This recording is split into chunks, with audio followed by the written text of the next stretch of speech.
Well, hello and welcome to another in a series of financial planning solutions. Our broadcasts we send out via email, of course, and on YouTube to clients who are interested in what's going on. And really, what is going on? We're come to the end of summer. Basically, we had a great barbecue, and for all those clients who came out and other friends and relatives too, of course. It was a nice day, actually. It turned out quite well.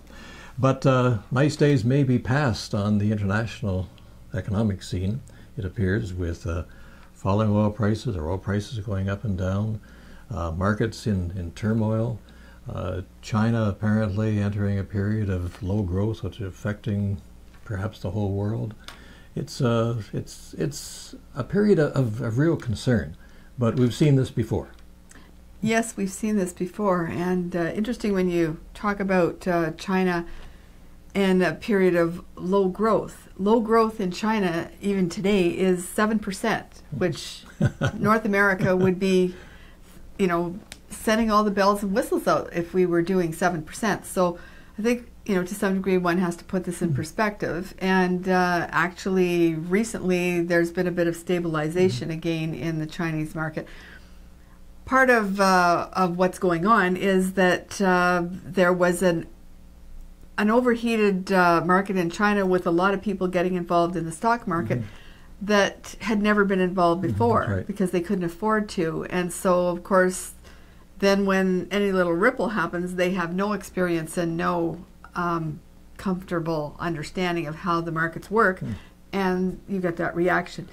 In a lot of ways, it's a healthy thing. It's how the markets do operate, and it doesn't mean that the Chinese economy is now defunct. So the sky is not falling. No, the sky is not falling. Now, we've seen commodity cycles before. This has gone on over a period of hundreds of years, really. Absolutely. Up and down, and the demand is there, and then the demand falls off. And but I guess everybody wonders, when's it going to change? Is there any way to tell?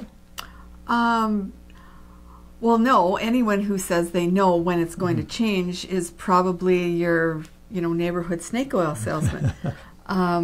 Basically, what you're looking at is this is the way the markets operate, and if you look at them over history, usually when you get these downturns, it's not a bad thing. It's a healthy reaction. If the markets just went up continually all the time, then the price earnings for the stocks would be 100 or greater, and so it would be exorbitant, and it actually wouldn't function anymore. And so you do need these type of corrections, and that is what the managers that are looking after your investments are doing, is they're sitting there waiting for these kind of corrections to buy companies that are now on sale, basically, just like you would be waiting to maybe purchase your lawnmower on sale when the season ends, which we've just done. Yes. but also, we talked about the market itself, which has great fluctuations, but that doesn't mean that individual funds would have the same fluctuation. Oh, of course not.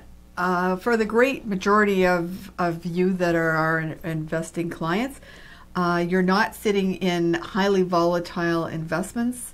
And there has been a pullback, but it's not significant, not enough to disrupt things. And if you're somebody who's drawing on assets, those assets are coming out of your cash positions, and we plan for that. And that is one of the key things. No matter what you're doing, you want to be planning as to how your portfolio is organized so that the market fluctuations are not a disruption in your income or in your plans. They're just an opportunity that happens from time to time that you should only pay attention to. If you're saying, okay, I had this extra money sitting around, I don't know what to do with, then yes, this is the time when you want to add to it, not when everybody on the news is saying, oh, the markets are soaring. When the markets are soaring, that's the last time you want to invest, really, if you have the option. Now, speaking about the news, there's a lot of commentators, a lot of gurus, a lot of noise every time the markets go up or down, generally more when it goes down. Yes. Should people pay be paying any attention to this? Or is it just news? Basically, it's just garbage filler. I mean, if you look at, you know, the truth of what people would do in reality, if you owned a house, which many of you do, and the furnace broke down, you don't immediately call your realtor and say, sell the house, like we're in trouble. That's not what you do. You get the furnace repaired and you keep going. And so the same sort of thing happens in the markets. If you've done your planning properly, this is not impacting your day-to-day life where you now are in a catastrophe and are forced to do something irrational. So with respect to financial planning solutions at this particular space and time, what in sort of 20 words or less would you say to folks to do right at this time?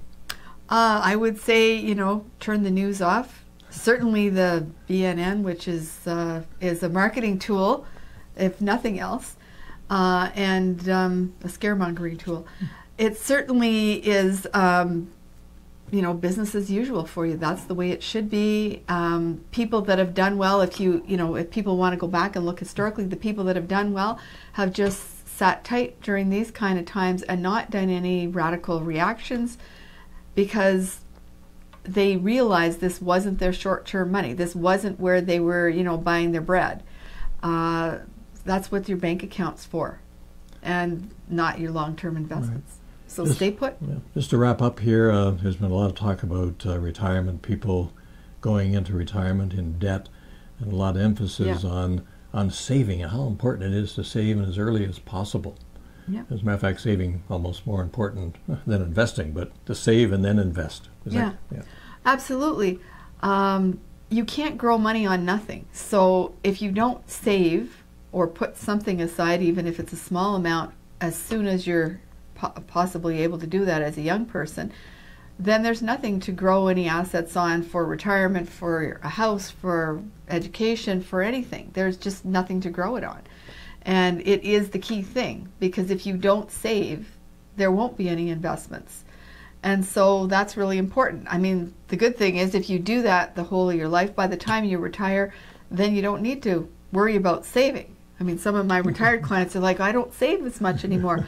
But you've saved for this time now when you're retired. But those of you that are younger and working, you know, putting aside even if it's a small amount is the key difference between having options and a comfortable lifestyle. And spending when you retire. Yeah, and continuing to spend when you retire. So, really, we're looking ahead now to what we hope is going to be a good fall and on into the winter. Yeah. And really, I guess that's the advice, is to enjoy the weather. Don't worry about the markets, but if you have any questions. Yeah, please feel free to call us. I would certainly expect to see more volatility. There's so many question marks around the world, and you know, all of this news hype doesn't encourage rational minds for those people that are uncomfortable. And so, you know, they actually do you a big favor if they dump their investments and make things go down. That's benefiting you down the road, because you don't want to be one of those people. You want to stay the course and have a plan and work the plan. The plan's the thing. Absolutely. Thanks very much for viewing another one of our Financial Planning Solutions episodes here. And once again, give us a call if you have any questions. Absolutely.